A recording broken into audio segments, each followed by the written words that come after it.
یہ زندہ کیسے کر دیا، کیسے ہو گیا، کیا ممکن ہے؟ اور یہ جیسے میں نے کہا صرف حضرت عیسیٰ نہیں بلکہ یہ 2 اور نبیوں کے ساتھ میں ہے، تو یہ مردے کیسے زندہ ہو جاتے ہیں کسی نبی یا کی دعا سے بھی؟ یہ تو قانون کے خلاف ہو گیا۔ یہ مردے آج بھی زندہ ہوتے ہیں، یہ صرف تبھی نہیں ہوئے۔ Subscribe the channel and press the bell icon to never miss a video. اعوذ باللہ من الشیطان الرجیم، بسم اللہ الرحمن الرحیم۔ وَرَسُولًا إِلَىٰ بَنِي إِسْرَائِيلَ أَنِّي قَدْ جِئْتُكُمْ بِآیَةٍ مِّن رَبِّكُمْ، اور وہ بنی اسرائیل کی طرف ایک رسول ہوگا اور کہے گا کہ بے شک میں تمہارے پاس تمہارے رب کی طرف سے ایک آیت کے ساتھ آیا ہوں۔ پیچھے سے چلا آ رہا ہے کہ حضرت مریم علیہ السلام کے پاس فرشتے آئے، پچھلے درس میں گزرا یہ آیت نمبر 45 میں سورہ آل عمران کی، اور تب میں نے یہ وضاحت کی تھی کہ یہ ضروری نہیں ہے کہ یہ صرف ایک موقع کا ذکر ہو، اور یہ بھی ضروری نہیں ہے کہ انسانی شکل میں آئے، یہ بھی ضروری نہیں ہے کہ نظر آئے، آتے رہے، مختلف موقعوں پہ بشارتیں دیتے رہے۔ یہ ان کے حجاب کر لینے کے سے پہلے کی بات ہے، اس سے پہلے کہ وہ اپنے گھر والوں سے دور ایک ایسٹرن پلیس میں ایک مشرقی مقام پر تنہا رہنے لگی تھی، گوشہ نشین ہو گئی تھی۔ جب ان کو خوب اچھی طریقے سے یقین ہو گیا کہ یہ بشارت جو ہے یہ ایک اولاد کی ہے، حالانکہ اس وقت تک بھی یہ واضح نہیں تھا، خیال آیا تھا ذہن میں، اور پوچھا تھا انہوں نے ایک موقع پہ کہ میرا تو کسی مرد سے کوئی تعلق نہیں ہے۔ بائبل میں ہے کہ منگنی ہوئی تھی، اس سے معلوم ہوتا ہے کہ کوئی منگنی بھی نہیں ہوئی تھی یوسف بڑھئی سے، لیکن اس وقت تک بہت واضح نہیں بتایا گیا تھا۔ پھر یہ اس وقت کی بات ہے، تو فرشتوں نے ان سے اور بھی کئی بہت سی باتیں کہیں جو یہ آگے آ رہی ہیں۔ آیت نمبر 46 میں، 46 میں سورہ آل عمران کی، یہ بھی گزر چکی ہے۔ وَيُكَلِّمُ النَّاسَ فِي الْمَهْدِ وَكَهْلًا وَمِنَ الصَّالِحِينَ، اور وہ لوگوں سے بچپن میں بھی بات کرے گا اور ادھیڑ عمر میں، جب جوانی سے آگے بڑھ جاتے ہیں تقریباً بڑھاپے کی سرحد، اس وقت بھی وہ لوگوں سے کلام کرے گا۔ اس کی تفصیل گزر چکی۔ یہ بشارت جو ہے یہ حضرت مریم کو دی جا رہی ہے حضرت عیسیٰ علیہ السلام کی پیدائش سے پہلے حضرت عیسیٰ کے متعلق، جو فرشتے خبریں دے رہے ہیں کہ ایسی اولاد ہوگی تمہاری، اتنی بابرکت ہوگی، وہ کیا کیا کریں گے، اور اس کی تفصیل گزر گئی ہے۔ وَيُعَلِّمُ الْكِتَابَ وَالْحِكْمَةَ وَالتَّوْرَاةَ وَالْإِنْجِيلَ، اور اللہ انہیں کتاب دے گا، کتاب کا علم دے گا، الکتاب کا، حکمت عطا فرمائے گا، توریت کا علم دے گا، انجیل دے گا۔ اسی سلسلے میں آگے چل رہا ہے کہ حضرت مریم سے فرشتوں نے اور کیا کیا کہا۔ میں پہلے اسے ایک مرتبہ، اس آیت کے اندر کئی چیزیں ہیں، پہلے اسے ایک مرتبہ میں ان سب چیزوں کو پڑھ لوں، پھر اس میں سے ہر ایک ایسی ہے کہ جس پر کسی تشریح کی اور ایکسپلینیشن کی ضرورت ہے۔ وَرَسُولًا إِلَىٰ بَنِي إِسْرَائِيلَ أَنِّي قَدْ جِئْتُكُمْ بِآیَةٍ مِّن رَبِّكُمْ، اور بنی اسرائیل کی طرف اللہ انہیں اپنا رسول بنا کر بھیجے گا، اور بنی اسرائیل کی طرف وہ ایک رسول ہوگا جو تمہارا بیٹا ہوگا، اور وہ لوگوں سے یہ کہے گا کہ میں تمہارے پاس اپنے رب کی ایک آیت کے ساتھ آیا ہوں۔ اور آیت لفظ میں بہت مرتبہ سمجھا چکا ہوں کہ بہت کمپریہنسو ورڈ ہے، بہت جامع لفظ ہے، اور ان سب پر غور کرنے کے بعد میں یہی کہہ سکتا ہوں کہ آیت اسے کہتے ہیں جو صرف اللہ کے کنٹرول میں ہو، جس پر کسی اور کے بس کی بات نہیں ہو۔ کائنات میں بھی اللہ کی آیات بکھری ہوئی چاروں طرف، دن اور رات کے اندر جو تغیرات ہوتے ہیں، تبدیلیاں ہوتی ہیں، قرآن نے کہا اس میں اللہ کی آیات ہیں، یہ کسی اور کے بس کی بات نہیں۔ حضرت عیسیٰ کے بارے میں فرشتوں نے بتایا کہ وہ تمہارا بیٹا رسول ہوگا اور لوگوں سے کہے گا بنی اسرائیل سے کہ میں تمہارے پاس ایک آیت کے ساتھ آیا ہوں۔ کہیں کہیں ہم اس آیت کے لیے نشانی لفظ بول دیتے ہیں، خالی ایک لفظ بہت اس کے مفہوم کو پورا نہیں کور کرتا وہ نشانی لفظ۔ کہیں کہیں ہم معجزہ بھی کہتے ہیں، لفظ ایک ترجمے میں بول دیتے ہیں موقع کی مناسبت سے۔ انی اخلق لکم من الطین کہیئۃ الطیر فانفخ فیہ فیکون طیرا باذن اللہ۔ اور وہ آیت یہ ہوگی کہ یعنی وہ معجزہ یہ ہوگا، وہ نشانی یہ ہوگی کہ میں تمہارے لیے مٹی سے کہیئۃ الطیر، ایک برڈ یا پرندے اس کی شکل جیسا ایک میں تمہارے لیے مٹی سے بنا دوں گا، فانفخ فیہ، اور پھر اس میں پھونکوں گا، فیکون طیرا باذن اللہ، تو وہ اللہ کے حکم سے اڑتا ہوا پرندہ ہو جائے گا، اڑتی ہوئی برڈ ہو جائے گی۔ وَأُبْرِئُ الْأَكْمَحَ وَالْأَبْرَصَ، اور تمہارا بیٹا یہ کہے گا، وہ جو اولاد تمہاری ہوگی،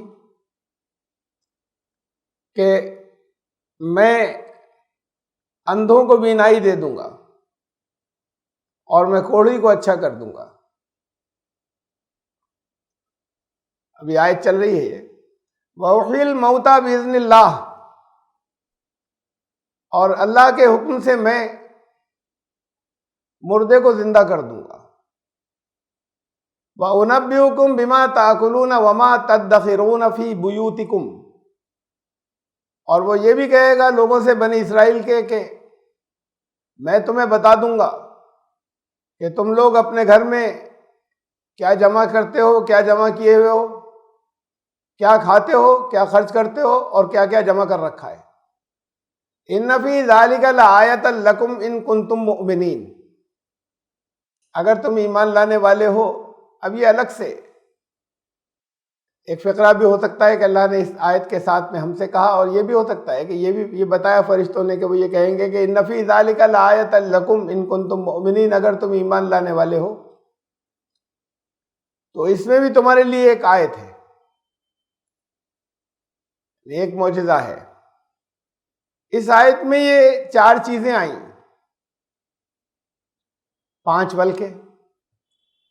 ایک پرندہ بناؤں گا مٹی سے، پرندے کی شکل جیسا، پھونک ماروں گا اڑ جائے گا زندہ ہو کر۔ میں اندھے کو بینائی دے دوں گا، دیکھنے لگے گا۔ کوڑھی کو ہیل کر دوں گا، لیپرز کو، اور مردے کو اللہ کے حکم سے زندہ کر دوں گا، اور لوگوں کو یہ بتا دیا کروں گا کہ تم کتنا کھاتے ہو اور کتنا جمع کرتے ہو، گھروں میں کیا جمع کر رکھا ہے۔ تو یہ تمام چیزیں، یہ سب حضرت مریم کو بتایا جا رہا ہے کہ تمہاری اولاد ایسی ہوگی، وہ بنی اسرائیل کی طرف رسول بن کر آئے گا بیٹا تمہارا، اور یہ باتیں وہ کہے گا لوگوں سے۔ قرآن شریف میں ایک ہی جگہ جتنے معجزے ہیں یا معجزے کہے جاتے ہیں حضرت عیسیٰ علیہ السلام کے، وہ سب بس اس آیت کے اندر ہیں سارے۔ اس کے علاوہ حضرت عیسیٰ کی پیدائش، وہ تو حضرت مریم کا معجزہ تھا۔ حضرت مریم کی بیولوجیکل، ان کی باڈی خود ایک بیولوجیکل ونڈر تھی، اور ان کی باڈی میں سیلف فرٹیلائزیشن ہوا، یہ تھا معجزہ۔ اور جب ہم ان معجزوں کا ذکر کرتے ہیں، لفظ معجزہ بولتے ہیں اردو زبان میں، یہ قرآن کا لفظ نہیں ہے۔ اس کا مطلب یہ نہیں ہوتا کہ وہ خود اپنی طاقت سے کوئی چمتکار دکھا رہے ہیں، کہ جب اللہ نے چاہا جس موقع پہ ایک عجیب و غریب بات ایسی ہوئی جس سے لوگوں کی عقل عاجز ہو گئی، اور وہ عجیب و غریب بات ان لوگوں کے لیے تھی، اللہ کے قانون سے الگ نہیں ہوتی۔ وہ معجزہ تو تھا حضرت مریم پر ظاہر ہوا۔ اور پھر جیسے اور انسان ہوتے ہیں، جب وہ پیدائش ہو گئی، وہ تو تھی حیرت انگیز کہ بغیر باپ کے اندر ایک بچہ بڑھنا شروع ہوا، ابھی وہ انسان نہیں تھا، جب روح آ جاتی ہے تب انسان ہوتا ہے، اور پھر جیسے اور انسانوں کے بارے میں بھی قرآن نے یہ کہا ہے کہ ہم پھر روح پھونک دیتے ہیں، ایسے ہی وہ روح آ گئی ان کے ساتھ۔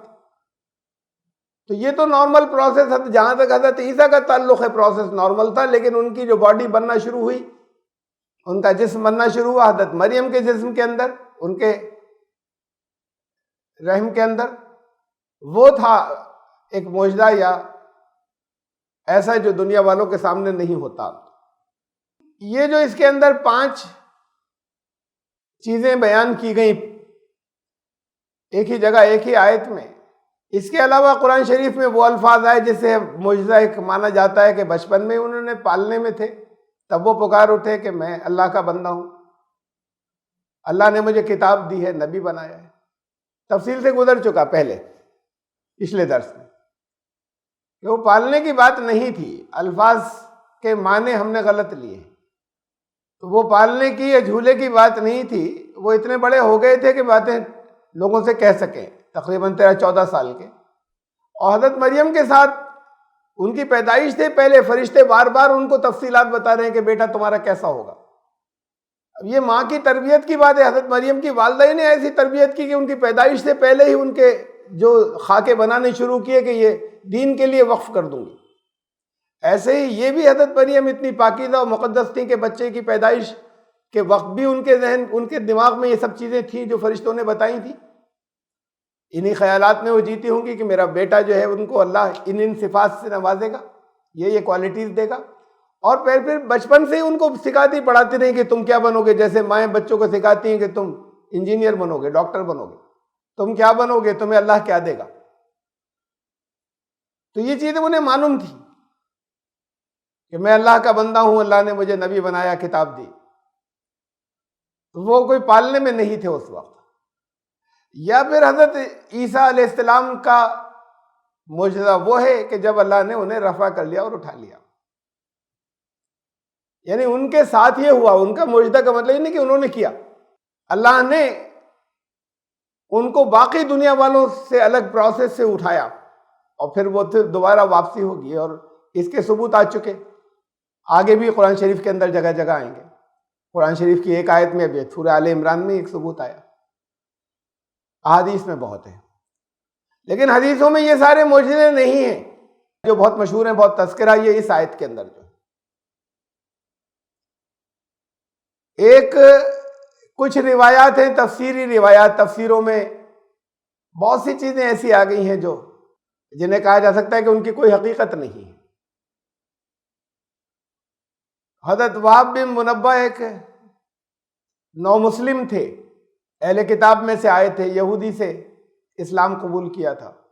ان سے بہت سی روایتیں ایسی ہیں، یا تو سچ مچ وہ بتاتے ہوں گے کہ جو چیزیں بائبل میں ہیں وہاں پہ بتائی گئی ہیں وہ بیان کرتے تھے۔ وہ اس طرح کی چیزیں ہیں کہ جو بائبل میں ہیں وہ ان کی زبان سے آئی ہیں، رسول اللہ صلی اللہ علیہ وسلم کی زبان سے نہیں آئی۔ کوئی حدیث رسول نہیں ہے کہ حضرت عیسیٰ یہ سب کچھ کریں گے، یہ قرآن کی اسی آیت میں ہے بس۔ قرآن کی اس آیت کے مختلف الفاظ کا مطلب، جو بشارت حضرت عیسیٰ سے متعلق حضرت مریم کو فرشتوں نے جو بشارتیں دی، اس پر ابھی ہم غور کریں گے۔ پھر یہ بھی قابل غور ہے کہ جب حضرت عیسیٰ پیدا ہو گئے، یہ باتیں تو حضرت مریم کو بتائی گئی، یہ بشارتیں دی گئی۔ جب حضرت عیسیٰ علیہ السلام کی پیدائش ہوئی اور اس کے بعد بڑے ہوئے، اور پھر بہت سے واقعات قرآن ان کے بتاتا ہے اور تذکرہ کرتا ہے، ان میں کہیں نہیں ہے یہ سب کہ انہوں نے یہ کیا تھا، ان کی زندگی کے واقعات میں جو قرآن نے بتائے ہیں۔ ہاں بائبل میں ہیں، بہت ہیں، بھرے پڑے ہیں بائبل کے بہت سے ان واقعات کو جو، اور بائبل سے مطلب یہ ہے کہ بائبل کا وہ حصہ جو انجیلیں کہلاتے ہیں، اور 4 انجیلیں ہیں، 4 الگ الگ لوگوں کی لکھی ہوئی جو بعد کو مرتب ہوئی تھی حضرت عیسیٰ کے کافی بعد میں۔ کہا جاتا ہے، یا محققین کہتے ہیں اسکالرز کے تقریباً 100 سال بعد، اور بعض کہتے ہیں 300 سال بعد تک۔ تو وہ جو چیزیں مشہور تھیں، جو چلی آ رہی تھی جگہ جگہ، وہ سب انہوں نے اکٹھا کر کے لکھی اتنے عرصے کے بعد۔ اس میں وہ جو کم از کم 3 انجیلوں میں ہیں، 4 میں سے۔ ان چیزوں کے بارے میں ہم یہ کہہ سکتے ہیں یہ تواتر کے ساتھ یہ خبریں چلی آ رہی ہیں، مسلسل کنٹینیوٹی کے ساتھ میں، ہر زبان پر ہیں، ہر لکھنے والے نے جو ہے وہ پچھلی روایات سے یہ چیزیں لی۔ تسلسل کی بڑی اہمیت ہوتی ہے کنٹینیوٹی کی۔ مثلا نمازیں جو آپ لوگ ادا کرتے ہیں مسلمان، ان نمازوں میں کس وقت کی کتنی رکعتیں ہوں؟ 5 اوقات میں سے فجر کی کتنی، ظہر کی کتنی، عصر اور مغرب اور عشاء کی کتنی؟ میں فرض نمازوں کی بات کر رہا ہوں، کہیں نفل سنتوں میں تو ایک آدھ تھوڑا بہت اختلاف ہو سکتا ہے۔ فرض نمازوں کی تعداد میں کوئی اختلاف دنیا میں کہیں نہیں ہے، وہ سوائے بالکل ایک بریک اوے گروپ کے جو کہتے ہیں کہ ہم ہر چیز قرآن سے لیں گے ہی نہیں، نہ تسلسل سے لیں گے، نہ نبی صلی اللہ علیہ وسلم سے لیں گے۔ اس کے علاوہ وہ لوگ بھی جسے مسلمانوں کی اکثریت نے جنہیں دین سے خارج مانا، جیسے قادیانی، مسلمانوں کے وہ بڑے فرقے، ایک شیعہ ہیں ایک سنی ہے، ان سب میں کوئی فرق نہیں ہے کہ کس وقت کی کتنی رکعتیں ہوں گی، کوئی اختلاف نہیں۔ فجر کی 2 ہی ہوں گی، ظہر کی 4، عصر کی 4، مغرب کی 3، عشاء کی 4۔ اور یہ کسی ایک بھی صحیح حدیث کے اندر یہ ساری 5 وقت کی نمازوں کی رکعتیں نہیں بتائی گئی، کسی حدیث میں نہیں، اب قرآن میں نہیں اور کسی صحیح حدیث میں نہیں کہ جس سے ہمیں یہ معلوم ہو جائے کہ فکس کر کے بتا دی گئی کہ یہ اتنی اتنی رکعتیں، اور پھر بھی امت میں کوئی اختلاف نہیں اور کبھی نہیں رہا۔ اسے کہتے ہیں کنٹینیوٹی، لگاتار یہ ٹوٹا نہیں، یہ چلا آ رہا ہے وہاں سے۔ اس کی اہمیت ان روایتوں سے زیادہ ہے جو حدیث کی کتابوں میں موجود ہے۔ نماز کے قیام، رکوع، سجدہ، کیسے کھڑے ہوں، کتنے پاؤں کھولیں، ہاتھ کہاں ہوں، باندھے بھی یا ہاتھ کھلے رہیں، ختم کرتے وقت سلام پھیریں یا خالی رفع یدین کر لیں، ان پر تو بہت اختلاف ہے۔ یہ سب چیزیں جو ہیں وہ مختلف لوگ الگ الگ اپنی روایات حدیث کی کتابوں میں جو ہیں انہیں مانتے ہیں، یعنی جو کچھ آیا ان کتابوں کے اندر اس پر تو بہت اختلاف ہے ہر حصے میں، کہ کس نماز کے ساتھ سنتوں کی تعداد کیا ہے، کتنی ہے، اگر فجر کی نماز رہ جائے تو اب سورج نکلنے کا انتظار کرنے کے بعد کو پڑھی جائے یا فرض پڑھ لینے کے بعد سنتیں پڑھیں، سنتیں اگر رہ گئی تھی تو آمین کہیں یا نہیں کہیں، کہیں تو ہلکے کہیں یا زور سے کہیں، ان ساری باتوں میں تو بہت اختلاف ہے۔ وتر کی تعداد کتنی ہے، کیسے ادا کریں، یہ سارے جو ہیں یہ سب حدیث کی کتابوں میں ہیں اور ہر ایک الگ الگ روایات کو مانتا ہے، وہ سب ملتی ہیں۔ اور جس کا کوئی ذکر نہیں ہے حدیث کی کتابوں میں، اس پہ کوئی اختلاف نہیں امت میں، دور نبوی سے لے کے آج تک کوئی اختلاف نہیں۔ یہ ہے اہمیت تسلسل کی، کنٹینیوٹی کی، کہ ہر دور میں لوگ یہی مانتے چلے آئے۔ تو جو چیزیں ہمیں 4 انجیلوں میں یا کم از کم 3 انجیلوں میں مل رہی ہیں، ان میں کنٹینیوٹی اور تسلسل ہے، اور اس کی بڑی اہمیت ہے، اور اگر وہ قرآن کے خلاف نہیں ہے تو انہیں تسلیم کیا جانا چاہیے، اسے آؤٹ رائٹلی ہم ریجیکٹ نہیں کر سکتے کہ اس کا کوئی بھروسہ نہیں۔ وہاں ایک کنٹینیوٹی اور تسلسل ہے۔ ارے قرآن ہی جو ہم تک پہنچا وہ بھی تسلسل اور کنٹینیوٹی کی وجہ سے ہی پہنچا، کہ ہم اسے آج تو بڑے سائنٹیفک ثبوت ہیں کہ ہم ثابت یہ کر دیں کہ اس کا ایک ایک لفظ وہی ہے جو رسول اللہ صلی اللہ علیہ وسلم نے ہمیں دیا تھا، نہ کچھ بڑھا نہ گھٹا۔ پہلے نہیں اتنا ثابت کہ اللہ کا کلام ہے، یہ ثابت کرنے کی اتنی چیزیں تھیں جب یہ سائنٹیفک دور نہیں تھا، اور یہ بڑھتے چلے جائیں گے ثبوت جیسے جیسے ہم آگے بڑھتے جائیں گے۔ لیکن خود اپنے آپ میں یہ معجزہ تھا کہ دنیا میں کسی جگہ کوئی فرق نہیں مانا جاتا، اس کے ٹیکسٹ کو بدلنے کی جو کتابوں میں لکھا ہوا یا چھپا ہوا وہ تو بہت کوششیں ہوئی طرح طرح کی، یعنی تحریر میں جو تھا، لیکن اللہ نے حفاظ کرام کے سینوں سے یہاں تک دیا ایک ہی قرآن۔ یہ اپنے آپ میں ایک معجزہ تھا، لیکن ایک تسلسل کی بات ہے، کنٹینیوٹی کی، وہاں سے لے کے یہاں تک چلا رہا ہے، یہ ہے سب سے بڑا ثبوت کہ ایک ہی چلا رہا ہے۔ اور یہ کنٹینیوٹی اتنی زیادہ رکھی کہ ہر سال پھر وہ تراویح کے اندر اتنی بڑی تعداد میں حافظوں کا سنانا اور دوسرے حافظوں کا سننا، اور کوئی غلطی ہو جائے تو کریکشن کرنا، کرتے چلے آنا، یہ تمام دنیا کے اندر یہ رواج، اتنی بڑی تعداد میں حافظوں کا ہر دور میں ہونا، یہ کہ انتظام اللہ نے بہت زبردست کنٹینیوٹی یا تسلسل یا لگاتار چلے آنے کا رکھا تھا۔ تو قرآن بھی جو ہم تک آیا، اس کے اللہ کی طرف سے ہونے کا ایک بہت بڑا ثبوت اس کی کنٹینیوٹی اور تسلسل ہے کہ ہر دور میں یہی چلا رہا ہے، تب سے لے کے آج تک کہیں بریک نہیں ہوا۔ ورنہ تو خالی ایمان کی بات ہے زبانی کے، ہم مانتے ہیں کہ اللہ کا کلام ہے، خود قرآن میں لکھا ہوا، اس لیے مانتے ہیں۔ یہ تسلسل اس کا ثبوت ہے، یہ کنٹینیوٹی۔ میں یہ کہہ رہا تھا کہ کچھ چیزیں جو کم از کم 3 انجیلوں کے اندر ہوں، ان کی کافی اہمیت ہو جائے گی اگر ان قرآن سے نہیں ٹکراتی۔ اور بعض جو ہیں وہ 4 میں سے 3 انجیلوں میں کوئی ذکر نہیں، ایک ہی کچھ وہ ہو سکتا ہے سنی سنائی بات کوئی مبالغے کی آ گئی ہو اس کے اندر، ایگزیجریشن کی، ورنہ اور دوسروں تک بھی وہی باتیں پہنچتی انجیلوں کے رائٹرز تھے۔ اب میں ان چیزوں کی طرف آتا ہوں جو یہ اس کے اندر 5 آئیں اس آیت کے اندر۔ ہم یہاں سے شروع کریں، آیت کا شروع یہ ہے وَرَسُولًا إِلَىٰ بَنِي إِسْرَائِيلَ أَنِّي قَدْ جِئْتُكُم بِآيَةٍ مِّن رَّبِّكُم، کہ حضرت عیسیٰ، حضرت مریم کو یہ بشارت دی گئی کہ یہ آنے کے بعد وہ اللہ کے بنی اسرائیل کی طرف اللہ کے ایک رسول بن کر آئیں گے، اور یہ کہیں گے بنی اسرائیل سے کہ میں تمہارے پاس ایک آیت کے ساتھ آیا ہوں، بِآیَةٍ مِّن رَّبِّكُم، ایک آیت کے ساتھ۔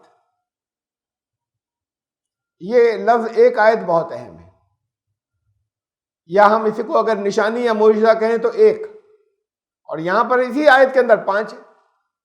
ان 5 کو ایک آیت نہیں کہا جائے گا، اس لیے کہ قرآن میں جہاں پر بہت سی باتیں بیان ہوئی، چاہے وہ قرآن کی ایک آیت میں ہو، لیکن جہاں بہت سی باتیں غور طلب بیان ہوئی الگ الگ نیچر کی، اور ان کو کہا گیا کہ ان فی ذالک لآیات، اس میں بے شک اللہ کی آیات ہیں، معجزے ہیں، نشانیاں ہیں۔ جہاں جہاں یہ کہا گیا اس میں ایک نشانی ہے، آیت کے آخر میں کہا گیا، دیکھیے یہ جہاں اینڈ ہوئی، یہ سب سے آخر میں جہاں ختم ہوئی ہے آیت نمبر 49، ان فی ذالک لآیۃ لکم، یہ اس میں تمہارے لیے ایک آیت ہے، ایک نشانی ہے، ایک معجزہ ہے۔ اور اس آیت میں شروع میں بھی کہا گیا کہ میں تمہارے پاس ایک آیت کے ساتھ آیا ہوں، اور آیت ختم ہوتے ہوتے بھی کہا گیا اس میں تمہارے لیے ایک آیت ہے، ایک نشانی۔ قرآن شریف میں 20 جگہ، قرآن کی 20 آیتوں میں یہ الفاظ آئے، ان فی ذالک لآیۃ، اس میں تمہارے لیے ایک آیت یا ایک نشانی ہے۔ ان میں سے سب جگہ، اس کے علاوہ باقی 19 آیتوں میں بھی سب جگہ ایک ہی بات تھی، کوئی بہت سی باتیں نہیں تھی۔ اب یہاں اس آیت کے اندر 5 ہیں، ان 19 میں سب جگہ ایک ہی بات ہے بس، اور جہاں بہت سی ہیں وہاں کہا گیا لآیات، ان فی ذالک لآیات، ان میں اللہ کی معجزے ہیں، نشانیاں ہیں، یہاں آیات نہیں کہا گیا، اور 5 الگ الگ طرح کی چیزیں ہیں۔ تو اس کا مطلب ان میں سے کسی ایک کو کہا جا رہا ہے۔ یہ بھی بڑی خاص بات ہے کہ شروع بھی اس سے کیا کہ میں تمہارے پاس ایک آیت کے ساتھ آیا ہوں، اور اینڈ میں بھی یہ کہا اس آیت کے ان فی ذالک لآیہ، اس میں بے شک تمہارے رب کی طرف سے ایک آیت ہے، ایک نشانی ہے۔ تو ان 5 میں سے کسی ایک کے لیے ہے یہ بات، نشانی یا معجزے کی۔ وہ کون سی ہے؟ ہم اس آیت کو پڑھتے ہیں، کلیئر ہو جاتا ہے۔ انہوں نے کہا میں تمہارے پاس آیا ہوں تمہارے رب کی طرف سے ایک نشانی، ایک معجزے، ایک چمتکار، ایک آیت کے ساتھ، انی، اور وہ یہ، تو یہ پہلی ہی ہے، اب یہ اگلا لفظ آ گیا، تو یہ ان 5 میں سے جو پہلی ہے اس کی بات ہو رہی ہے۔ انی اخلق لکم من الطین، کہ میں تمہارے لیے مٹی سے ایک برڈ جیسا، ایک پکشی جیسا بنا دیتا ہوں، کہیت الطیر، فانفخ فیہ، میں اس میں پھونکوں گا، فیکون طیرا باذن اللہ، تو وہ سچ مچ کا پرندہ بن جائے گا اللہ کے حکم سے۔ یہ ہے بس ایک، باقی اس کو اس میں آیت یا نشانی یا معجزہ نہیں کہا ہے، وہ بھی نشانیاں بڑے، لیکن اس میں قرآن نے اس میں یہاں پر صرف ایک کو کہا ہے ان 5 میں۔ اس کا مطلب ان 5 میں سے اس ایک کی حیثیت غور و فکر کرنے کے حساب سے کچھ الگ ہے، یہ کچھ اہم بات ہے اس آیت کے اندر۔ تو اب وہ اندھے کو بینائی دینا، ہیل کر دینا، بلائنڈ پیدا ہوئے تھے ان کو آنکھوں میں روشنی آ گئی، لیپر یا کوڑھی کو ہیل کر دینا، کوڑھی ٹھیک ہو گیا، چاہے ایک موقع پہ ہوا چاہے یہ بہت دفعہ ہوا۔ قم باذن اللہ، یہ جملہ مشہور ہے ہمارے یہاں، اٹھو اللہ کے حکم سے۔ یہاں قرآن میں ہے وَأُحْيِي الْمَوْتَى بِإِذْنِ اللَّهِ، میں حضرت مریم سے کہا گیا کہ وہ یہ کہیں گے کہ میں اللہ کے حکم سے مردے کو زندہ کر دیتا ہوں، کر دوں گا۔ تو مردے کو زندہ کرنا اور یہ بتا دینا کہ یہ گھر میں کیا اسٹور کیا ہوا ہے، کیا کھاتے ہو، آج کیا کھایا اور کیا اسٹور کیا۔ ہمارے یہاں میں یہ بتا رہا تھا کہ تفسیروں میں تو طرح طرح کی چیزیں آ گئیں، ورنہ حدیثوں میں یہ معجزے حضرت عیسیٰ کے نہیں ہیں۔ تو وہاب بن منبہ سے وہ جو مثلا مردے کو زندہ کرنا 3 جگہ ہے، وہی جو بائبل میں وہی واقعہ، تھوڑے سے فرق کے ساتھ میں ان سے روایت ہے تو ایسا ہی جیسے وہیں سے، کیونکہ انہی میں سے آئے تھے وہ، بنی اسرائیل میں سے۔ اور انہوں نے ایک چوتھا اور جوڑ دیا اس میں، 3 وہ ان 3 کا میں ذکر کروں گا کہ وہ بائبل میں بھی ہے کہ کب کب کس مردے کو کیسے زندہ کیا۔ اب انہوں نے ایک چوتھا اور جوڑ دیا کہ 4 بار کیا تھا انہوں نے یہ، اور چوتھا واقعہ بتایا انہوں نے اس روایت کے اندر جو تفسیروں میں آ گیا ہے کہ انہوں نے حضرت نوح کے ایک بیٹے کو زندہ کیا، لوگوں نے ان سے کہا کہ بھائی ادھر اسے بھی زندہ کریے، حضرت نوح کے بیٹے کو، سام بن نوح کو، سام کو۔ تو انہوں نے کہا بتاؤ قبر کہاں ہے، وہ لے کے گئے لوگ قبر کے اوپر۔ اب آج قبر غائب ہو گئی، اس وقت تک تھی حضرت عیسیٰ کے دور تک۔ حضرت نوح کب ہوئے تھے اصل میں تو ہسٹوریکلی معلوم ہی نہیں کیا جا سکتا، ہو سکتا ہے لاکھوں سال پرانی بات ہو۔ جو سال دیے ہوئے بائبل میں جینولوجی وہ تو طے ہے اور فائنل ہے، بالکل سارے محققین بتا چکے کہ وہ غلط ہے۔ یہ انسان 6-7 ہزار سال سے نہیں ہے یہاں پر، زمین پر لاکھوں سال سے۔ تو حضرت نوح علیہ السلام کب ہوئے تھے، تب سے لے کے حضرت عیسیٰ کے دور تک تو قبر موجود ہے کہیں پر، لوگ لے گئے، اور پھر ہوگی بھی وہیں کہیں اسرائیل میں، جو آج اسرائیل کہلاتا ہے اسی کے الگ الگ شہر ہیں، بیت اللہ اور سب یہیں کہیں ہوگی۔ تو اس وقت تک تو وہاں لوگوں کو معلوم بھی ہے قبر کہاں ہے، اور پھر غائب ہو گئی، آج اب کسی کو پتہ نہیں، جب زیادہ ہسٹوریکل اور تاریخی دور آ رہا ہے، اور وہ تو لاکھوں سال بالکل ہسٹری میں غائب ہے۔ تو لوگ لے گئے حضرت سام کی قبر پر، انہوں نے جا کر وہاں کہا کہ اجب باذن اللہ، جواب دو اللہ کے حکم سے۔ تو جلدی سے وہ قبر سے نکل آئے، سام بن نوح، حضرت نوح کے بیٹے سام، اور وہ سمجھے قیامت آ گئی، میں مرا ہوا تھا میں زندہ ہو گیا، اور ان کے سر کے سارے بال ڈر کی وجہ سے سفید ہو گئے۔ پھر انہیں حقیقت معلوم ہوئی کہ انہوں نے زندہ کیا ہے حضرت عیسیٰ نے، تو انہوں نے کہا مجھے ابھی واپس جانے دیجیے قیامت تک، لیکن ذرا سا ایسا کر دیجئے کہ مرتے وقت جو بڑی تکلیف ہوتی ہے لاسٹ مومنٹس کی، وہ مجھے نہیں ہو پین۔ تو پھر بہرحال وہ پھر دوبارہ جو ہے وہ مر گئے وہ۔ اب ایک یہ دیومالا اور ساتھ میں جوڑ دی گئی، وہ اس کا جس کا بائبل تک میں کہیں ذکر نہیں ہے۔ یعنی یہ کوئی ہنسی کھیل ہے کہ لوگ ڈیمانڈ کر رہے ہیں لاؤ یہ، اچھا انہیں کر دو زندہ، ان کا چلو وہ شیخی کے اندر جیسے لوگ چڑھا رہے ہیں، وہ شیخی میں جا رہا ہو اپنے۔ نبی رسول ایسے ہوتے تھے، اللہ کے حکم جب ہوتا تھا، جب اس موقع پر چاہے وہ لوگوں کی ہی ڈیمانڈ ہو، لیکن اللہ کا حکم ہوتا تھا تو وہ اللہ کے حکم پر اور اللہ کی حکمتوں اور مشیتوں سے کچھ کرتے تھے. یہ چیزیں معجزے کہلاتی ہیں جو پیش آتے تھے, اور ان کے پیچھے ہوتے کہ سب کے پیچھے کچھ قانون تھے. اب میں اس پرندے والی بات کی طرف آ رہا ہوں کہ یہ باقی سے الگ ہے اور یہ قانون کے بالکل خلاف ہے, اللہ کے قانون کے, کہ مٹی کا کوئی بنائے پرندہ اور اس کے اندر کوئی جان ڈال دے, کوئی انسان. اور بائبل تک میں یہ واقعہ نہیں, انجیلوں میں یہ واقعہ نہیں. ارے ہوتا تو پھر یہ وہ تو بڑی اہمیت کے ساتھ میں اس میں تو ہوتا ہی, ان کے عقیدت مندوں نے تو بڑا پھیلایا ہوتا ہے, تو بہت بڑی بات ہو گئی کہ مٹی سے بنا رہے ہیں, اس میں پھونک رہے ہیں اور وہ اڑ کے جا رہا ہے. اور پھر وہی ہماری تفسیروں میں تو نام تک آ گیا کہ چمگادڑ بنائی انہوں نے. اب یہ بھی پتہ چل گیا. تو بائبل میں سرے سے اس کا پرندے میں پھونک مار کے اڑانے کا ذکر نہیں ہے انجیلوں میں. یہ کیا ہے؟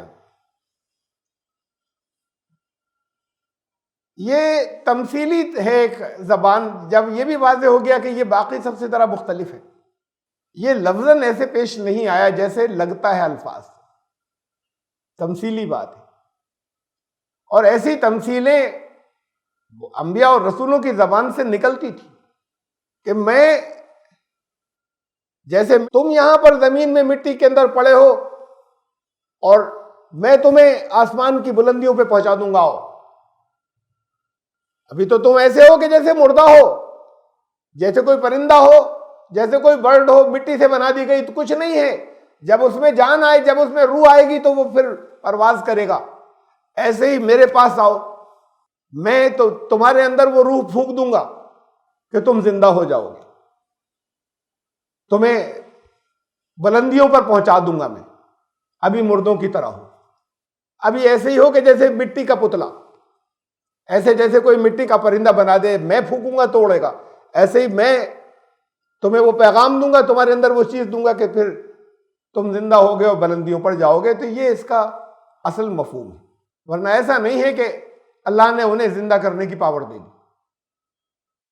ایسا نہیں ہوتا. یہ اس قانون کے خلاف اللہ نے بتا دیا. چونکہ یہ کہیں نہیں کہا, یہ عقیدہ بن گیا ہمارا کہ نہیں صاحب نبیوں کے لیے ہوتا ہے, اور پھر نبیوں سے الگ بھی ماننا شروع کر دیا بہت سے واقعات میں. تو جہاں نبی نہیں تھے,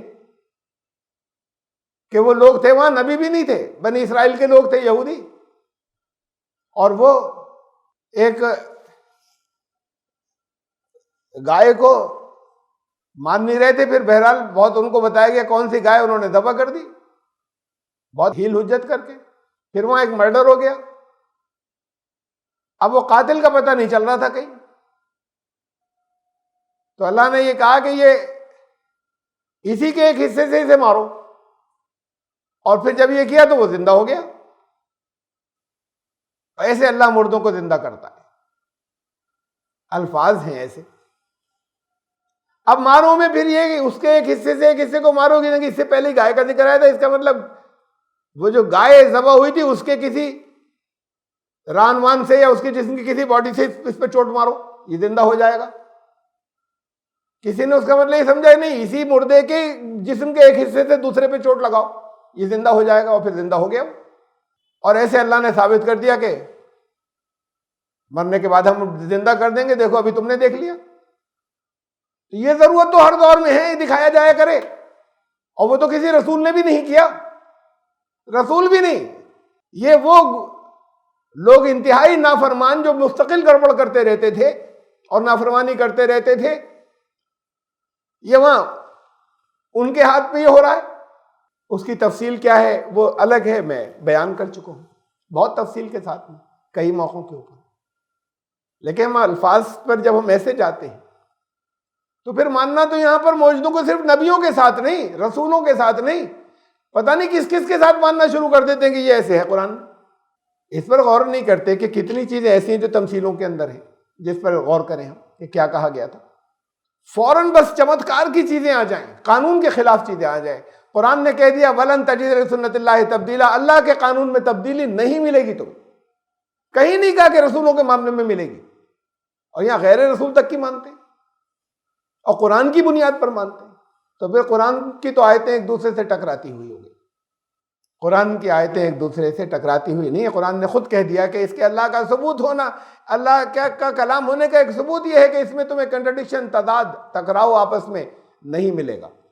لو کان من عند غیر اللہ لوجدوا فیہ اختلافا کثیرا. اگر یہ غیر اللہ کا کلام ہوتا تو تمہیں اس میں بڑے کنٹرڈکشنز ملتے. بہرحال یہ ہے مفہوم اس کا. اس کو خاص طور سے الگ کر دیا 5 میں سے. میں تمہارے پاس ایک آیت کے ساتھ آیا ہوں، اور وہ آیت یہ کہ میں تمہارے اندر ایسی روح پھونکوں گا کہ تمہیں بلندی دوں گا.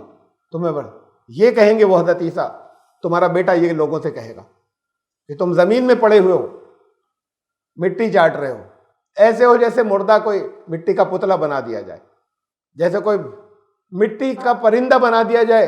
اصل تو روح ہے ہی نہیں، تو پھر بلندی نہیں ہے، پرواز نہیں ہے. میں دوں گا وہ چیزیں کہ تم آسمان کی بلندیوں کو چھونے لگو گے. یہ حضرت عیسیٰ ان سے کہیں گے. اس کو تمثیلی انداز میں کہا گیا. وہ بھی حضرت عیسیٰ سے نہیں کہا گیا، وہ بھی ہمیں نہیں بتایا گیا کہ دیکھیے حضرت عیسیٰ آئیں گے تو یہ کریں گے. یہ فرشتے ان الفاظ میں حضرت مریم کو بشارت دے رہی ہیں. اب آگے ہم آتے ہیں باقی کے اوپر. ان باقی کی حیثیت ڈیفرنٹ ہے اس پہلے سے. وَأُبْرِئُ الْأَكْمَحَ وَالْأَبْرَصَ. میں اندھے کو، بلائنڈ کو دیکھنے والا کر دوں گا، اور کوڑھی اور لیپر کو میں ہیل کر دوں گا، تندرست کر دوں گا، ٹھیک کر دوں گا. ہمارے یہاں ہر دور میں ہمیں ملتے ہیں، ہوتے ہیں، پاور ہیلرز ہوتے ہیں، اسپریچول ہیلرز ہوتے ہیں. ایسے ہیلرز ہوتے ہیں جو میڈیکل سائنس ہوتے نہیں مانتی، لیکن وہ ہیل کر دیتے ہیں. یعنی لوگ دعاؤں سے کر دیتے ہیں، اور دعاؤں سے بعض امراض چلے جاتے ہیں. اسے میڈیکل سائنس نہیں مانتی. لیکن بڑی تعداد کے اندر یہ واقعات لوگ دیکھتے چلے آئے ہیں کہ ایک کیس ایسا تھا کہ جو ڈاکٹر کے بس کا نہیں تھا، اور کسی نے دعا کی، ٹھیک ہو گیا. بنے ہوں گے کوئی اسباب اس کے بھی جو ہمیں نہیں معلوم کیا سبب بنا، لیکن اسپریچول ہیلنگ جسے کہیں ہم، پریئر ہیلنگ کہیں کہ دعا کی ٹھیک ہو گئے. اور صرف یہ مسلمانوں میں نہیں ہے، غیر مسلموں میں بھی یہ اسپریچول ہیلنگ جو ہے، اس کے واقعات ملتے چلے آئے ہیں ہر دور میں. حضرت عیسیٰ علیہ السلام کے بارے میں بہت سے واقعات ہیں، بہت سے طرح طرح کے مریضوں کو شفا دینے کے انجیلوں میں. یہاں قرآن میں نہیں ہے. قرآن میں یہ 2 باتیں آئی لکھی ہوئی، اندھے کے بارے میں اور کوڑھی کے بارے میں. اور یہ بھی نہیں لکھا ہے کہ بہت سے اندھوں کو، یا جتنے اندھے تھے انہیں سب کو ٹھیک کر دیا ہے، جتنے کوڑھی تھے ان سب کو ٹھیک کر دیا. اور انجیلوں میں بھی ہے سب کو نہیں کیا. اور سب کے سلسلے میں اگر معجزے ہوتے بھی تھے جو نبیوں کو دی جاتے تھے، جس کے ہم پیچھے اسباب کیا ہوئے، بعض کے بارے میں آج ہم گیس کر سکتے ہیں، اور بعض گیس بھی نہیں، آج بھی نہیں گیس کر سکتے کہ کیا ہوا تھا اس وقت. اس لیے کہ اس وقت کے گراؤنڈ ڈیٹاز نہیں ہمارے پاس، ہوتے تو شاید سمجھ سکتے. تو وہ جو یہ اندھے کو کیا اور کوڑھی کو انہوں نے ہیل کیا، یہ جیسے حضرت موسیٰ علیہ السلام، انہوں نے چٹان کے اوپر اپنا عصا لاٹھی ماری، چشمہ جاری ہو گیا، پانی کے سوتے پھوٹ پڑے. تو پورے ریگستان کو وہ ریگستانی ختم کر دیتے، جگہ جگہ جا کے مارتے، پانی پانی ہو جاتا. ان کی پاور میں نہیں تھا. جب اللہ نے جس وقت وہاں پہ پانی کا انتظام بنی اسرائیل کے 12 قبیلوں کے لیے چاہا، تو کہا کہ ان 12 جگہ پہ ذرا اپنی لاٹھی مارو، اور وہاں سے پانی کے سوتے جاری ہو گئے. پانی کے سوتے کا انتظام چلا آ رہا ہوگا اس وقت پھوٹنے کے لیے، اور اللہ نے خاص اس موقع پر کہ وہ نبی کی طرف سے ظاہر ہو، کہا کہ یہاں لاٹھی مارو، یہاں مارو، یہاں مارو. اور 12 مقامات پر انہوں نے جا کے لاٹھی ماری. وہ خود چاہتے کسی اور جگہ لاٹھی مار کے پانی نکلنا، نہیں نکال سکتے تھے، ورنہ کر دیتے، پانی پانی ہوتا، ریگستانی ختم ہو جاتا. ایسے ہی اللہ کے حکم سے وہ بھی واقعات جس کو ہم کوئی اس کا انٹرپریٹ نہیں کر سکتے، کوئی توجیہ نہیں کر سکتے، کوئی ایکسپلینیشن نہیں دے سکتے کہ یہ کیسے ہوا، آج نہیں دے سکتے، لیکن اس وقت کی ڈیٹیل نہیں معلوم. شاید دے سکتے اگر اب اس وقت کی ڈیٹیل معلوم، بعض کا ہم گیس کر لیتے ہیں، اندازہ لگا لیتے ہیں کہ اس کے پیچھے اصل قانون کی کیا چیز ہوگی، اسباب کی جو لوگوں کی نظر میں وہ معجزے کی شکل میں آئی لوگ. تو یہ بھی بہت سے نہیں ہیں. انجیلوں میں بھی، انجیلوں کے اندر بھی ایک شخص، ایک اندھے کا ذکر ہے، بینائی کا. یہ تو ہے 3 انجیلوں میں. اور ایک لوقا کی انجیل ہے، اس کے اندر کئی چیزیں ایسی ہیں کہ جو باقی سے الگ کوئی چمتکاری جو دی گئی تو وہ لگتا ہے کہ ادھر ادھر کی مشہور لکھ لی تھی اس نے. جو تینوں میں وہ ایک کا تذکرہ ہے کہ وہ ایک بلائنڈ آیا، ایک نابینا ان کے پاس، ان سے ریکویسٹ کی بہت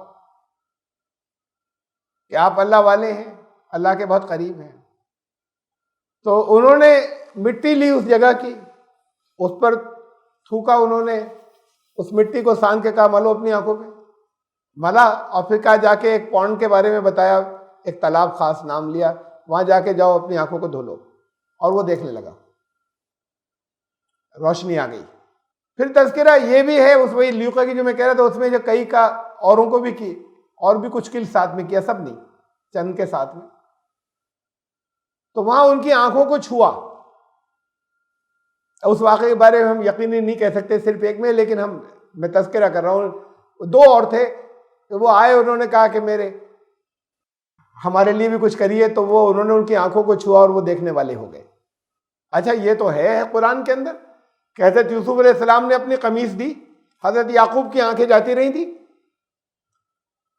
کیٹریکٹ ہو گیا تھا جیسے موتیابند کا پانی آنا کہتے، اولڈ ایج تھے. تو حضرت یوسف علیہ السلام نے اپنی شرٹ دی، اپنا کرتا دیا بھائیوں کو اور کہا یہ لے جاؤ، ان کے فیس پر، چہرے پر ڈالو، اور اللہ نے روشنی دے دی. پھر کیا ہوا، کیسے ہوا، اس میں کیا چیز تھی، کہ اس کے بھی کچھ ہوں گے جو ہم آج نہیں پتہ لگا سکتے، لیکن وہ بہرحال معجزہ ہے یہ، جو جس سے سب عاجز آ جائیں، سب کی عقل. تو فیتھ ہیلنگ ہوتی ہے، اسپریچل ہیلنگ بھی ہوتی ہے، لیکن اس کے پیچھے بھی کچھ کارن ہوتے ہیں. بعض چیزیں ہماری نہیں آتی سمجھ میں. ہیلنگ کو ہم دیکھتے چلے آئے ہیں عوام میں بھی کہ ہوتی ہے فیتھ ہیلنگ بھی، کہ جہاں اسپریچل لوگ کچھ ہیلنگ کی بات کرتے ہیں. یہاں اندھے کے سلسلے میں یہ ہوا کہ 3 واقعات ملتے ہیں، جس میں ایک تینوں انجیلوں میں اور ایک جو ہے وہ صرف ایک جگہ ہے. اور تمثیلی بات بھی ہے انجیل میں ہی، خود انجیلوں کے اندر. یوحنا کی انجیل، گاسپل آف سینٹ جان 9:39 میں، کہ یہ اس کے فوراً بعد ہے کہ جب وہ ایک اندھا ٹھیک ہو گیا تو جگہ جگہ اس کی بڑی تحقیقات ہوئی. وہ مانتے نہیں تھے یہودی عالم.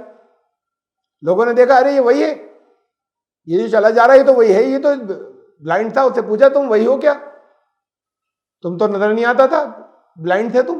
نے کہا ہاں وہی ہوں. پھر یہ کیا تم کیسے چل رہے ہو، دیکھ رہے ہو؟ نے بتایا کہ مجھے وہ ایسے ہے، وہ ایک کوئی بہت مشہور نہیں تھے حضرت عیسیٰ، ہوتے چلے گئے تھے عوام میں. مجھے وہ کر دیا انہوں نے ٹھیک. یقین نہیں آیا لوگوں کو. پھر وہ بات پھیلی اور پھر وہ سب اکٹھے ہو گئے یہودی عالم. ان کا بتاؤ کون ہے، کیا ہے؟ کہ میں نہیں جانتا کون ہے وہ. مجھ سے تو کہا جاؤ منہ دھو، میں فلاں. میں گیا وہاں پہ، جا کے میں نے چہرہ اپنا دھویا اس تالاب سے، اور پھر میں آ گیا. وہ کون ہے، میں نے تو دیکھا نہیں آج تک. پھر ان لوگوں نے پتہ لگایا اور یقین نہیں کرتے تھے وہ. پھر لوگوں سے جا کے انہوں نے، عالم العلماء لوگوں سے جا کے انکوائری کی، اس کے گھر والوں سے کی کہ بھئی یہ سچ مچ بلائنڈ تھا؟ انہوں نے کہا تھا، اور اب ٹھیک ہو گیا ہی. اب آئے حضرت عیسیٰ کے پاس بھی کچھ ان میں سے. اب وہاں پر دیکھیے، اب یہ دوسری چیز آ گئی، ایک تمثیلی. یہ بھی تھا، یعنی اس فیتھ ہیلنگ کے ساتھ میں وہاں فیتھ ہیلنگ کا ذکر ہے. انہوں نے، حضرت عیسیٰ نے یہ کہا کہ میں دنیا کی عدالت کرنے آیا ہوں. لوگ آئے ان کے پاس، پہنچے بتانے کے لیے یہ ہے، اور یہ کچھ یہودی عالم بھی تھے. گاسپل آف سینٹ جان 9:39 میں، چیپٹر نمبر 9 اور ورس نمبر 39، کہ میں دنیا کی عدالت کرنے آیا ہوں. تو یہ اصل میں نبی رسول سب دنیا کی عدالت کرنے آتے تھے. دنیا کی عدالت کرنے کا مطلب یہ کہ بڑے بڑے انقلابی اس وقت میں ان کے دور کے اندر واقعات پیش آتے تھے، جہاں قوموں کے فیصلے ہوتے تھے رسولوں کے آنے کے بعد. یہی عدالت ہوتی ہے، قوموں کے فیصلے ہو جانا. تو حضرت عیسیٰ علیہ السلام نے یہ کہا کہ میں عدالت کرنے آیا ہوں، اور اب بہت سے وہ لوگ جو دیکھتے ہیں وہ اندھے ہو جائیں گے، اور بہت سے جو نہیں دیکھتے، جو اندھے ہیں، وہ دیکھنے لگیں گے. تو اب یہ جو بات تھی، یہ فزیکل نہیں کہی تھی انہوں نے، بہت ہی مادی، کہ بہت سے جو دیکھنے والے ہیں وہ اندھے ہو جائیں گے میری وجہ سے. یعنی اب یہ فیصلوں کا وقت ہے، انقلابی وقت ہے. بہت سے وہ لوگ جو اندھے بنے ہوئے ہیں، اللہ کے کلام کو نہیں سمجھتے، نہیں دیکھتے، کفر میں ہیں، وہ ہدایت پا جائیں گے. اور بہت سے جو ایمان لانے کا دعویٰ کرتے ہیں ان کا ایمان قبول نہیں کیا جائے گا، کچھ نہیں دیکھیں گے، اندھوں کی طرح ہوں گے. تو یہ تمثیلی بات تھی. یہ اندھوں کا اسی اندھے کے واقعات کے ساتھ میں ہی اسی کے اینڈ میں اس کی تحقیق کے یہ بھی ہے. تو یہ بھی ہے اس کے اندر کہ انہوں نے یہ اندھے کو بینائی دینا سچ مچ بھی کیا، اور وہ یہ ایک تمثیلی بات بھی ہے. اور خود یہ تمثیلی بات بائبل میں بھی ہے.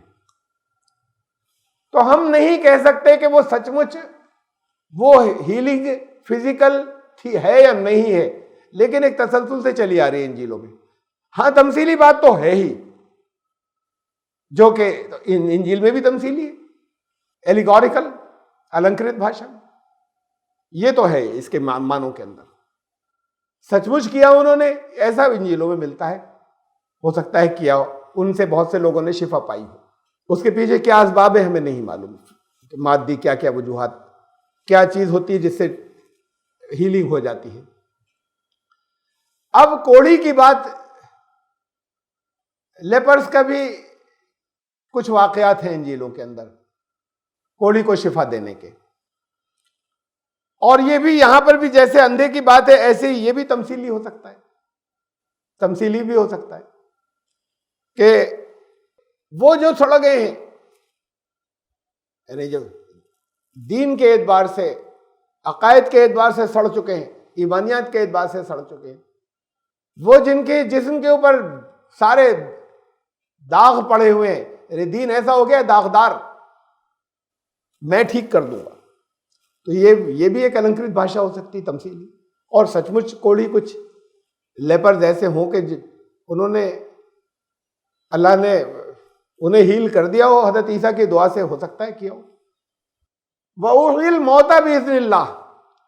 لیکن یہ معنی تو کلیئر ہیں جتنے بھی اس کے اندر، یہ معنی بہت واضح ہیں جتنے بھی اس کے اندر وہ ہیں جو جسے ہم یہ کہیں کہ یہ النکرت ہے. وَأُحْيِي الْمَوْتَىٰ بِإِذْنِ اللَّهِ.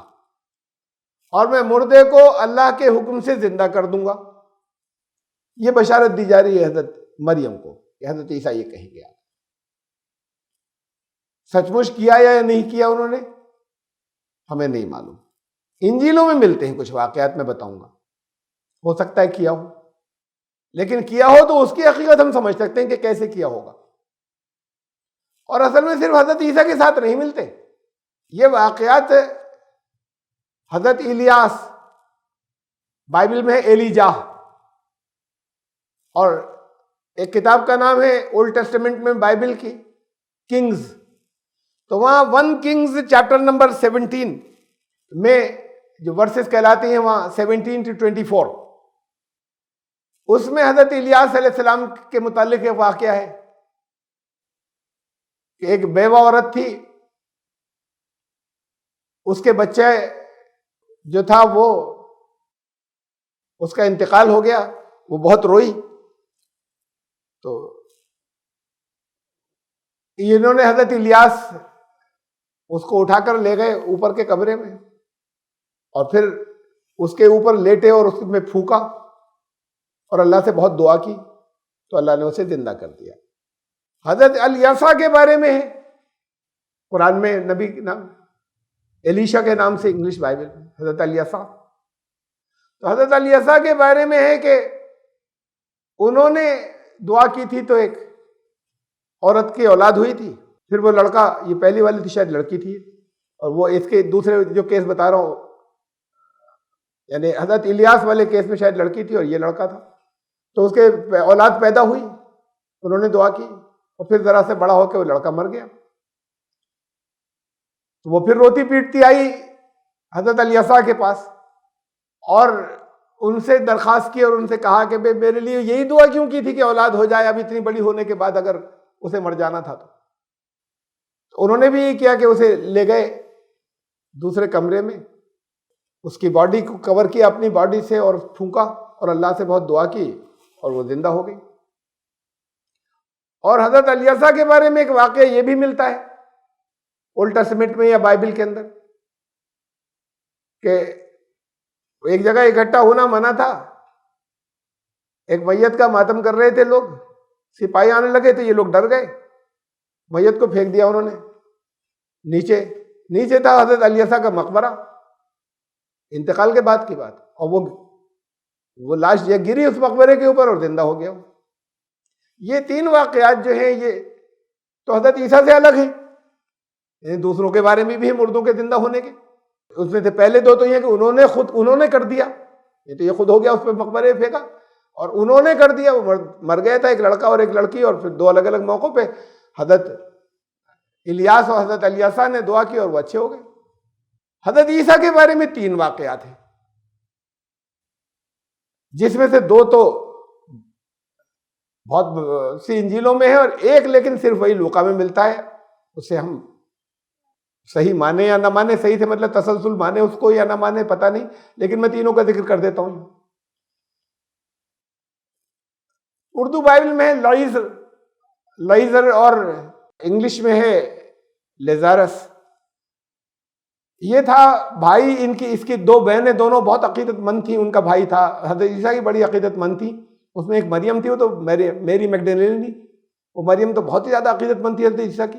حضرت عیسیٰ جاتے بھی تھے, حضرت عیسیٰ بھی بہت محبت کرتے تھے اس سے, بہت شفقت فرماتے تھے. اور ایک اس کی بہن تھی مارتھا, اور یہ ان کا بھائی تھا حضرت عیسیٰ, اس کو بھی بہت محبت کرتے تھے, پیار کرتے تھے, لیزرس کو. تو یہ کسی اور شہر میں تھے, کسی اور بستی میں, اس نے پیغام بھیجا بہنوں نے کہ آپ بڑی محبت کرتے تھے ہمارا بھائی سے بھی, اور وہ بھائی کی ڈیتھ ہو گئی, بھائی مر رہا ہے, مرنے کے قریب ہے. وہ نہیں چلے, فوراً رکے رہے, کم از کم 2 دن بعد اٹھے وہاں سے, اور شاگردوں سے بولے ذرا چلیں وہاں پر, وہ سو رہا ہے. وہ یہ الفاظ ہے, وہاں وہ سو گیا ہے. لوگوں نے کہا کہ اگر سو گیا ہے تو آپ کیا کریں گے, جا کے اٹھ جائے گا. تو پھر انہوں نے اس کو سمجھایا, تم نہیں سمجھے, مطلب تمہاری زبان میں تو مر گیا ہے وہ. اب وہ چلے, شاگرد بھی ساتھ میں چلے ان کے جو حواری تھے. وہاں پہنچے, وہ مارتھا نکل کے آئی گھر سے روتی پیٹتی. پھر بات کو پھر وہ مریم بھی نکل کے آئی روتی پیٹتی, اور کہا کہ آپ اگر یہاں ہوتے تو ایسا نہیں ہوتا. تو انہوں نے کہا چلو مجھے لے چلو ادھر مقبرے کے اوپر. کہاں ہے وہ مقبرہ؟ ایسے ہوتا تھا کہ پہلے جو اس دور میں مقبرے ہوتے تھے کہ اندر انڈر گراؤنڈ ہوتے تھے, سیڑھیوں سے نیچے اتر کر اچھی خاصی چلنے پھرنے کی جگہ بھی ہوتی تھی اندر, اور پھر اس کے اوپر منہ کے اوپر پتھر رکھ دیا جاتا تھا, بند کر دیا کہ اب اس میں کوئی نہیں جائے. کہا مجھے لے چلو وہاں پر. وہ یہودی اور بھی وہاں پہ اکٹھا تھے جو پرسے کو آئے تھے, تعزیت کے لیے آئے ہوئے تھے, وہ بھی ساتھ میں ہو گئے. اور وہاں جا کر انہوں نے, یہ ہے آج بات کی خاص بات, اس سے پہلے یہ کہہ کر آ رہے ہیں کہ وہ سو رہا ہے, اور پھر اس کے بعد انہوں نے وہاں پر جانے کے بعد دعا کی اور کہا اے باپ, اور باپ لفظ سے دھوکہ نہیں ہو, کہتے ہر نیک آدمی کا باپ ہے وہ. تو دعا کی کہ اے باپ, میں جانتا ہوں تو ہمیشہ میری سنتا ہے, لیکن یہاں زور سے اس لیے کہہ رہا ہوں میں تاکہ یہ سارے لوگ بھی سن لیں کہ میں تجھ سے مانگ رہا ہوں, میں خود نہیں کر رہا, تو میری سنتا ہے, تو میں دعا کرتا ہوں تو قبول ہو جاتی ہے. اب میں زور سے اس لیے کہہ رہا ہوں تاکہ یہ لوگ بھی سن لیں, ورنہ خاموشی سے بھی کر سکتے تھے. اس نے کر دیا, تو پھر اللہ سے دعا کی اور وہ آواز دی پھر لائس کو یا لیزرس کو, اور وہ اندر سے اٹھ کے آ گیا. ایک یہ واقعہ ہے. ایک واقعہ جو ہے وہ اور ہے ایک لڑکی کو زندہ کرنے کا, ایک مردے کو زندہ کرنے کا, کہ اسے لے کر جا رہے تھے جنازے کو, انہوں نے روکا, اور روکنے کے بعد وہاں دعا کی اور مردہ زندہ ہو گیا. ایک تیسرا واقعہ اور بھی ہے, وہاں یہ تفصیل نہیں ہے, لوگوں سے ایسے زور سے کہا, لیکن ظاہر ہے کہ اب یہ طے ہے کہ ان سب جگہوں پہ دعا کی انہوں نے. اگر یہ تینوں واقعات صحیح ہیں تو اللہ سے دعا کی اور اللہ نے زندہ کر دیا. زندہ کیسے کر دیا, کیسے ہو گیا, کیا ممکن ہے؟ اور یہ جیسے میں نے کہا صرف حضرت عیسیٰ نہیں بلکہ یہ 2 اور نبیوں کے ساتھ میں ہے. تو یہ مردے کیسے زندہ ہو جاتے ہیں؟ کسی نبی یا کی دعا سے بھی، یہ تو قانون کے خلاف ہو گیا۔ یہ مردے آج بھی زندہ ہوتے ہیں، یہ صرف تبھی نہیں ہوئے۔ دو طرح کی ڈیتھ ہوتی ہے، ایک ہوتی ہے کلینکل ڈیتھ، ایک ہوتی ہے بیولوجیکل ڈیتھ۔ کلینکل ڈیتھ میں جو وائٹل آرگنز ہیں بڑے بڑے، یہ نبض رک جاتی ہے، دل کی دھڑکن ختم ہو جاتی ہے، دماغ کا فنکشن ختم ہو جاتا ہے، اس کے باوجود جسم کے بہت سے حصے جو ہیں وہ ابھی زندہ ہوتے ہیں۔ مثلا آنکھیں نکال کر کسی کو دی جا سکتی ہیں، کڈنی نکال کر کے وہ زندہ ہوتی ہے، کڈنی نکال کر کسی کے لگائی جا سکتی ہے، جسم کے بہت سے پارٹس دوسروں کو دیے جا سکتے ہیں۔ اس میں بعض کیس ایسے ہوتے ہیں، سب نہیں، بعض کیس ایسے ہوتے ہیں کہ انہیں واپس کوئی انجیکشن لگا کے کچھ اور کر کے انہیں ریوائیو کیا جا سکتا ہے۔ اس کلینکل ڈیتھ میں سے انہیں واپس لایا جا سکتا ہے، سانسیں آ جاتی ہیں۔ پھر بعض کیس ایسے ان میں ہوتے ہیں جب کلینکل ڈیتھ ہوتی ہے، سب نہیں ہوتی۔ تو یہ کلینکل ڈیتھ، اور ایسے بھی واقعات دنیا میں ہیں کہ کبھی کبھی ہوئے ہیں، دفن کر دیا، دفن کر کے چلے آئے، بعد کو قبر میں سے آواز آئی، 2 دن بعد 3 دن بعد، لوگ ڈر گئے، وہ بہرحال کھولا تو معلوم ہے زندہ تھا جسے دفن کرائے تھے، اور ادھر یہاں پر سارے ڈاکٹرز نے انہیں مردہ قرار دے دیا تھا چیک کر کے، تو وہ کوئی انجیکشن بھی نہیں دینا پڑا، لیکن وہ پھر ریوائیو ہو گیا۔ کلینکل ڈیتھ سے نکل آنے کے واقعات خود سے بھی ہوئے ہیں بعض، اور پھر ڈاکٹرز بھی کر لیتے ہیں کچھ لمیٹڈ ٹائم کے، کچھ ایسا نہیں کہ ہمیشہ، بلکہ اگر جلدی ہو جائے، جلدی ایکشن لیں تو انہیں بچایا جا سکتا ہے، دوبارہ سانسیں آ جاتی ہیں، سب کچھ جانے کے بعد، دل کی دھڑکن رک جانے کے بعد، نبض بند ہو جانے کے بعد۔ ایک ہوتی ہے بیولوجیکل ڈیتھ، پھر کچھ نہیں ہو سکتا۔ باڈی کے ٹیشوز اور سیل جو ہوتے ہیں جب وہ مردہ ہو جاتے ہیں پھر کچھ نہیں ہو سکتا، پھر جسم کا ہر آرگن ڈیڈ ہو جاتا ہے۔ تو یہ 2 طرح کی ڈیتھ ہوتی ہیں، وہ ہو سکتا ہے وہ ان سارے کیسز میں ہماری بہت کلیئر کٹ اب سمجھ میں آتا ہے کلینکل ڈیتھ رہی ہوگی، اور یہ چمتکار تھا اور یہ معجزہ تھا کہ اللہ نے ان کو وہاں بھیجا اور انہوں نے اللہ سے دعا کی۔ وہ کیس وہ تھا جو کلینکل ڈیتھ کا تھا، جس وقت انہوں نے دعا کی اس وقت وہ کھڑا ہو گیا، یا اس وقت اس میں زندگی واپس آ گئی۔ تو اس کو ہم، اس کا ایکسپلینیشن ہم سمجھ سکتے ہیں کہ ہوتا قانون سے ہی ہے، اور معجزہ بھی ہوتا ہی ہے، وہ ہر ایک کے ہاتھ اٹھانے سے نہیں ہوتا، ہر ایک خاص اس وقت ہاتھ اٹھاتا ہی نہیں، یہ اللہ نے خاص اسی وقت کروایا جس وقت اللہ کو اسے اٹھا دینا تھا۔ اس کو تو 4 دن ہو گئے تھے لزرس کو، تو یہاں پہ وہ واقعات ہوئے ہیں، خود سے ہوئے ہیں، کوئی نہیں گیا، کسی نے قم باذن اللہ نہیں کہا، اور کچھ دن بعد جو ہے وہ قبر میں سے آوازیں آئیں اور اندر تھا، وہ زندہ تھا جو جسے دفن کیا تھا مردہ۔ وَأُحْيِي الْمَوْتَىٰ بِإِذْنِ اللَّهِ، تو یہ سچ مچ بھی ہو سکتا ہے، کہیں کسی حدیث میں نہیں ہے، یہاں بس قرآن میں اتنے الفاظ ہیں اسی جگہ، اور یہ تمثیلی بھی ہو سکتا ہے، اس میں ہے انجیلوں میں کہ یہ سچ مچ بھی ہوا، لیکن ایسے 3 موقعوں پر ہوا، اور ان 3 موقعوں کا ہماری سمجھ میں آتا ہے کہ کیسے ہو سکتا ہے یا ہوا ہوگا اگر ہوا تھا تو۔ وَأُنَبِّئُكُم بِمَا تَأْكُلُونَ وَمَا تَدَّخِرُونَ فِي بُيُوتِكُم، بس یہ آخری اس میں یہ اتنا اور ہے اس آیت میں، اور میں تمہیں یہ اطلاع دیتا ہوں جو کہ تم کیا کھاتے ہو اور کیا گھروں میں تمہارے رکھا ہوا ہے۔ اب اس میں جو واقعات، یہی وہی تفسیری روایت میں جو حدیثوں میں نہیں ہے، صحیح ہے، فضول اپنے اس کی طرح طرح کی، وہ بچے اکٹھا ہوتے تھے، اب وہ بچے جب اکٹھا ہوتے انہیں بتاتے تھے آج تم نے کیا کھایا، تمہارے گھر میں کیا پکا ہے، کیا کیا کہاں رکھا ہوا ہے۔ بچے کی کافی بھیڑ ہو جاتی تھی ان کے پاس میں، بچوں سے ملنے جاتے تھے، لوگوں نے کہا بھائی، جب بچوں نے جا کے، اب وہ بتا دیتے تھے، مائیں بچوں کو کچھ نہیں دیتی، بتاتے تھے تمہارے وہاں رکھی ہوئی فلاں جگہ، وہ جا کے کہتے تھے تو گھر والوں کو تمہیں کیسے معلوم، انہوں نے بتایا تھا۔ لوگوں نے کہا جادوگر ہے، روکو بچوں کو ان کے پاس جانے سے، تو ایک جگہ بچوں کو روک کے انہوں نے بند کر دیا، بہت سے بچوں کو لوگوں نے۔ حضرت عیسیٰ گئے، کہا بھائی بچے کہاں ہیں، تو انہوں نے کہا نہیں، انہوں نے کہا اندر کون ہے، تو لوگوں نے کہا اندر تو اس کے سور بند ہیں۔ کہا اچھا پھر ایسا ہی ہوگا، یہ کہہ کے چلے آئے، جب کھولا تو سارے سور تھے وہ۔ اب یہ سب فضول باتیں، یہ بے سر پیر کی جو ہیں یہ اور جوڑ دی گئی، جو بیان ہوتی ہیں ہمارے یہاں قصوں میں اور اس میں اور کہیں کہیں دوسری جگہوں پہ ان کے موجود۔ ارے بھائی ویسے ہی یہ انبیاء کی شان کے یہ تو کے خلاف ہے یہ سب، یہ تماشے، بہت سیریس سنجیدہ موقعوں کے اوپر بعض واقعات ایسے پیش آتے تھے کہ عقلیں حیران رہ جاتی تھی، وہ بھی اللہ کا حکم جس جگہ ہوتا تھا۔ اب وہ بچوں کو سور بنا کے آ گئے، یہ کوئی نبیوں کے انبیاء کی شان سے الگ ہے کہ تم کہہ رہے ہو سور ہے، اچھا ٹھیک ہے تو سور ہی ہوں گے، پھر وہ سب سور ہو گئے۔ یہ تم گھروں میں کیا کھاتے ہو اور کیا ہے تمہارے گھر میں کہاں کیا رکھا ہوا، اس کا مطلب دیکھیے بہت واضح ہے۔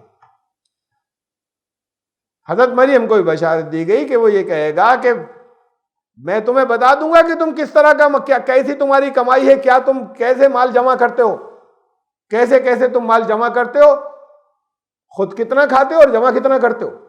تو اس کا یہ مطلب نہیں کہہ رہے کہ گھر میں کیا کہاں رکھا ہوا ہے، بلکہ کمائی کی نیچر کیا ہے، تمہاری کمائی حلال ہے یا حرام ہے۔ بتاؤں گا کون سی کمائی حرام ہے اور کون سی کمائی حلال ہے۔ جو گھروں میں تم اکٹھا کر کے رکھتے ہو اور کہیں نہیں نکالتے ہو، ضرورت مندوں کو نہیں دیتے، سب حرام ہے، میں بتاؤں گا کس طرح کی حرام ہے جو تم رکھ لیتے ہو اور کس طرح کی چیزیں تم حرام کھاتے ہو، ناجائز کھاتے رہے ہو، میں تمہیں یہ واضح کروں گا۔ یہ حضرت مریم کو بتایا کہ حضرت عیسیٰ لوگوں کو یہ کہیں گے۔ یہ بات بہت واضح اور کلیئر ہے۔ تو اب اس میں آخری بات یہ کہ اس آیت کے اندر پہلی جو ہے وہ تو لازماً یقینی طور پر ایک تمثیلی بات ہے۔ یہ واقعہ نہ کہیں کسی انجیل کے اندر ہے، کہیں نہ ان لوگوں میں مشہور بہت بڑا ہوتا، نہ یہ ممکن ہے کہ اس کے کوئی اسباب پیدا ہو جائیں۔ یہ اللہ کے قانون کے خلاف ہے۔ اگر لفظی طور پہ لیا جائے، یہ لفظی نہیں ہے، اس کا ایک مفہوم تمثیلی ہے۔ اس کے بعد والے لفظی بھی ہو سکتے ہیں، تمثیلی بھی ہو سکتے ہیں، تینوں، یہ فرق ہے چاروں۔ کئی لفظی ہونے کا کوئی ثبوت قرآن میں نہیں ہے، حدیثوں میں نہیں ہے، لیکن انجیلوں میں بہت ہے۔ تو انبیاء کے معجزے ایسے ہوتے تھے جن کی بعض چیزوں کو ہم نہیں سمجھ سکتے، بعض کو ہم آج سمجھ لیتے ہیں کیسے ہوا ہوگا، جیسے مردے کیسے زندہ ہوئے اگر ہوئے تھے تو۔ ہمیشہ سب نہیں کر دیے، انہوں نے پورے پورے قبرستان کھڑے کر دیتے جا کے، بڑے نرم دل سے۔ جب جس موقع پہ اللہ کا حکم ہوا، ایک چند موقع پہ انجیل میں ان 3 واقعوں کا ذکر ہے، جس میں سے 2 زیادہ اوتھینٹک ہیں، ایک تو ذرا کم ہے انجیلوں کے حساب سے۔ یہ ہے بشارتیں جو فرشتے دیتے رہتے تھے حضرت مریم کو، حضرت عیسیٰ کے بارے میں بتاتے رہتے تھے، اور وہ پھر جب انہوں نے ان کی تربیت کی تو پھر وہ حضرت عیسیٰ کو بتاتی تھی کہ سب تمہارے یہ ہیں سب کام، اللہ تم سے یہ سب کام لے گا۔ ان فی ذلک لآیۃ لکم ان کنتم مؤمنین، اور اگر تم ایمان لانے والے ہو تو اس میں تمہارے لیے ایک آیت ہے، ایک نشانی ہے۔ ہو سکتا ہے یہ آخری فقرہ جو ہے قرآن نے اس شکل میں رکھا ہو کہ فرشتے حضرت مریم کو جو بشارت دے رہے ہیں، اس کے بعد یہ بات ہم سے کہی گئی، اس بشارت کی بات بتاتے بتاتے کہ اس میں تم سب کے لیے ایک آیت ہے۔ حضرت عیسیٰ تو ان سے کہیں گے میں ایک آیت لایا ہوں، اس میں تو اس میں کے اندر تمہارے لیے ایک آیت ہے، ایک غور و فکر کی بات ہے اگر تم ایمان لانے والے۔ تو یہ آیت نمبر 349 آج یہ ایک ہی ہو سکی، انشاءاللہ زندگی رہی تو پھر آیت نمبر 50 سے ہم آگے چلیں گے سورہ آل عمران، آئندہ جمعے کو یا آئندہ مرتبہ۔ سبحان اللہ۔